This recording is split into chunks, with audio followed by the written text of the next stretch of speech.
बिस्मिल्लाहिर्रहमानिर्रहीम। अस्सलाम वालेकुम नाज़रीन, मेरा नाम सरवत वलीम है। इस वक्त पाकिस्तान के अंदर सियासत के मैदान सज चुका है। घोड़े भी मौजूद हैं, शहसवार भी आने को हैं। एक शहसवार इस वक्त मैदान के अंदर हमें नजर आ रहा है, दूसरा शहसवार जल्द ही में पाकिस्तान की सरजमीन पर नजर आएगा और तीसरे शहसवार के जल्द ही हम लोग मैदान में देखने के करीब है। कुछ इनसाइड डिटेल्स हैं, आम मालूमात है, वो मैं आपके साथ शेयर करने जा रही हूँ। इलेक्शन कमीशन ऑफ पाकिस्तान के एक खत ने बड़ी थरथल्ली मचा रखी है और उस खत में 4 बड़े लोगों के हवाले से रिजर्वेशन है एक हालिया तकर्री के बाद। और क्या ये लोगों को धोखा देने की कोशिश की जा रही है या फिर इलेक्शन कमीशन ऑफ पाकिस्तान के ऊपर जो एक जानिबदारी का दाग लगा हुआ है उस दाग को धोने की कोशिश की जा रही है, इसके हवाले से कुछ हम बात करने जा रहे हैं। और इसके अलावा किस तरह से ये मुमकिन है कि पंजाब के अंदर जितना भी हलवा हो या फिर इंतखाब का जितना हलवा हो वो सारा नून लीग खा जाए। पाकिस्तान पीपल्स पार्टी भी पुरानी खिलाड़ी है सियासत की। कौन सा नया पैंतरा उन्होंने अपनाया है और कौन से अहम कार्ड्स वो खेलने जा रहे हैं जो यकीनी तौर पे हिलाकर रख देंगे या सियासत के अंदर एक हलचल मचा देंगे, खासतौर पे नून लीग के कैंप्स के अंदर, उसके ऊपर हम बात करूंगी। और इसके साथ साथ अब पूरा एक मैदान सज गया है, डिटाई का मुजाहरा कौन कर रहा है। सबसे पहले ये कि जो मैदान सजा है उसमें शहसवार भी पहुंचने के करीब है। सियासत का जो मैदान है उसके अंदर इलेक्शन का बिगल बढ़ चुका है। 6 नवंबर की एक तजवीज़ है जो प्रेसिडेंट ने दे तो दी है, मगर इलेक्शन कमीशन कहता है कि ये मेरा इख्तियार है, मैं बेहतर जानता हूँ कि मैंने किस तरह से डेट देनी है, किस तरह से स्केड्यूल जो है वो तैयार करना है और किस तरह से उसकी अनाउंसमेंट करनी है। वोटर लिस्टों के बारे में हतमी अभी कुछ नहीं पता चल सका, लेकिन बात इतनी है कि मैदान इस वक्त सज चुका है। पाकिस्तान पीपल्स पार्टी इस वक्त जो लबकुशाई कर रही है या जो बयानात वो उनकी तरफ से आ रहे हैं वो बाकायदा हमें जलसे, जुलूस, रैलियां, इस तरह का कुछ मंजर देखने को नहीं मिल रहा, मगर इसके बावजूद भी पीपल्स पार्टी ने अपनी इलेक्शन की तैयारी शुरू कर रखी है। नून लीग भी समझती है कि इलेक्शन अब होने जा रहे हैं, वो फिर नवंबर में होते हैं आइन के लिहाज से या फिर वो फरवरी के अंदर जाते हैं। इलेक्शन जब भी होंगे नून लीग को अब अपनी तैयारी करनी है और इसीलिए मियां नवाज शरीफ साहब जो हैं वो वतन वापस आ रहे हैं। मगर एक तरफ उनकी अबूरी जमानत की खबरें चल रही हैं, एक तरफ उनकी गिरफ्तारी का मामला हमारे सामने, एक तरफ उनके ऊपर जो मुकदमात है और जिस तरह से उनको इश्तिहारी एब्सकॉन्डर है वो मतलूब है अदालतों से, वो मामला अपनी तरफ चल रहे हैं। और इसके अलावा जिस जीरो रिस्क के ऊपर बार बार बात की जा रही थी, क्या उसकी यकीन दहानी करा दी गई है? बिल्कुल ऐसा ही है। जो जीरो रिस्क था उसकी सबसे पहली डिमांड ये थी कि चीफ जस्टिस उमरता बंदियाल साहब अपने घर को लौट जाएं। तो वो एक सीढ़ी जो है या वो एक जो रास्ता है या वो एक जो रुकावट है उसको अबूर कर लिया गया है। उमरता बंदियाल साहब घर को जा रहे हैं, जबकि जस्टिस काजी फाइज़ा साहब जो है वो पाकिस्तान के अगले चीफ जस्टिस बनने जा रहे हैं। सिर्फ चंद दिन का इंतजार बाकी रह गया, मैं कहूँगी 48 घंटे बाकी रह गए हैं। इन 48 घंटों के बाद जो है वो इस मुल्क के अंदर जो है उमर अता बंदियाल साहब माजी के चीफ जस्टिस कहलाएंगे, जबकि हमारे हाल के जो चीफ जस्टिस होंगे वो जस्टिस काजी फाइज़ा साहब होंगे। तो पहली तो यही उनकी डिमांड थी कि काजी फाइज़ा साहब आ जाए तो तब मियां नवाज शरीफ साहब को लाया जाएगा। इसका मतलब यह है कि कुछ बैलेंसिंग करने की कोशिश की गई है और जो लेवल प्लेइंग फील्ड है उसमें भी अभी ये कह रहे हैं नून लीग के लोग, मोहम्मद जुबैर साहब ये बात कर रहे हैं कि अभी भी कुछ ऐसी स्टेजेस बाकी हैं, जब उनको अबूर कर लिया जाएगा तो हम फिर समझेंगे कि वाकई लेवल प्लेइंग फील्ड हो गया है। नवाज शरीफ साहब को बहुत सारा रिजर्वेशंस हैं और इसीलिए मजबूरी में अब वो वापस पाकिस्तानी सरजमीन पर आने। अब पीपल्स पार्टी समझती है कि उन्हें खुड्डे लाइन लगा दिया गया या खुड्डे लाइन वो कर दी गई है या उनके साथ जो वादे किए गए थे वो वफा नहीं हुए या होने का भी कोई कभी इम्कानात वहाँ पर मौजूद नहीं है। जो ख्वाब देखा था बिलावल भुट्टो जरदारी ने कि वो पाकिस्तान के अगले वज़ीर आज़म बनने जा रहे हैं या बन जाएंगे या कुछ यकीन दहानियां में भी है, मुमकिन है उनके पास हो, मगर उसके बावजूद अब उन्हें नजर आ रहा है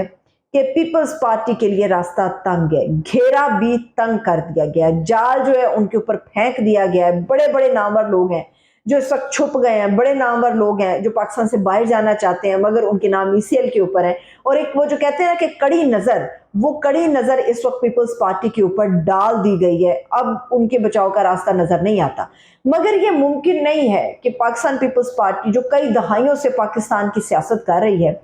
और इस सियासत के अंदर उन्हें ये ना पता हो कि उन्होंने सियासी खेल कैसे खेलना है। अब उन्होंने ये फैसला किया है। उनकी जो 2 सेन वॉइसेस हैं, नामवर लोग हैं, कदावर शख्सियात हैं, जो लीगल एक्सपर्ट्स हैं, एतजाज एहसन साहब और लतीफ़ कोसा साहब, अब ये उन्होंने फैसला कर लिया है कि इन दोनों साहिबान को जो है वापस पार्टी में बुला लिया जाए। पहली बात तो ये कि वो पार्टी से कभी निकले नहीं थे, वो पाकिस्तान पीपल्स पार्टी का हमेशा से हिस्सा थे। नजरियात का इख्तलाफ ہر شخص کو ہوتا ہے، وہ ہمارا نظریات کا اختلاف اپنے گھر والوں کے ساتھ بھی ہوتا ہے۔ تو نظریات کے اختلاف کے بعد لطیف کھوسہ صاحب کو، اعتزاز احسن صاحب کو، ان دونوں کو پیپلز پارٹی کی اعلیٰ قیادت نے کہا تھا کہ جو ہماری CSC کا اجلاس ہونے جا رہا ہے اس کے اندر آپ آئیں اور شامل ہو جائیں۔ لطیف کھوسہ صاحب جو کہ اپنی کچھ معاملات تھے، سپریم کورٹ کے کچھ لیگل ایشوز تھے، اس کی وجہ سے وہ شامل نہیں ہو سکے، تو اس کے اوپر جو مخالفین تھے یا کچھ ایسے لوگ تھے جنہوں نے لب کشائی کی، خاص طور پہ نیر بخاری صاحب ہیں، پارٹی کے اپنے اندر بھی ایک رفٹ ہے، پارٹی کے اپنے اندر دراڑ ہے، ایک دوسرے کے ساتھ دشمنی ہے، یہ صرف کیمپ جو ہے یہ نون لیگ میں ہمیں نظر نہیں آتے، یہ پیپلز پارٹی کے اندر بھی کیمپنگ ہے،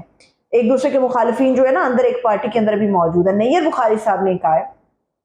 کہ لطیف کھوسہ صاحب کو شوکاز نوٹس جاری کیا ہے کہ آپ آئے نہیں، تشریف نہیں لے کے آئے، تو اس پہ لطیف کھوسہ صاحب نے کہا میرے پاس کوئی شوکاز نوٹس نہیں آیا، تو یہ جھوٹ ہے، پروپیگنڈا کیا جا رہا ہے، میں کبھی پاکستان پیپلز پارٹی سے نکلا ہی نہیں تھا، نہ کسی نے مجھے نکالا ہے، نہ مجھے کوئی نکال سکتا ہے، میں اسی جماعت میں تھا، ہے اور رہوں گا۔ اب یہ بات ہے کہ پنجاب کے اندر جو پیپلز پارٹی ایکٹیو ہونے جا رہی ہے، وہ ان دو لوگوں کے ساتھ وہ آگے بڑھنا جا رہے ہیں، کیونکہ یہ دو لوگ، ایک سیاسی جماعت ہے PTI، اس کے بعد جو دو لوگ مقبول ہیں ان کے اندر اعتزاز احسن صاحب اور لطیف کھوسہ صاحب شامل ہیں، کیونکہ یہ اپنے نظریات کے اوپر ڈٹ کے کھڑے ہیں۔ پہلی بات تو یہ کہ پاکستان پیپلز پارٹی جو ہے اتنی آسانی سے میدان نہیں چھوڑنے والی، پنجاب کے اندر ڈیرے ڈالنے کا انہوں نے پورا پلان کر لیا اور بڑے زبردست طریقے سے، بڑی اسٹریٹجی، حکمت عملی کے ساتھ وہ آگے بڑھ رہے ہیں۔ اب آ جاتے ہیں کہ جی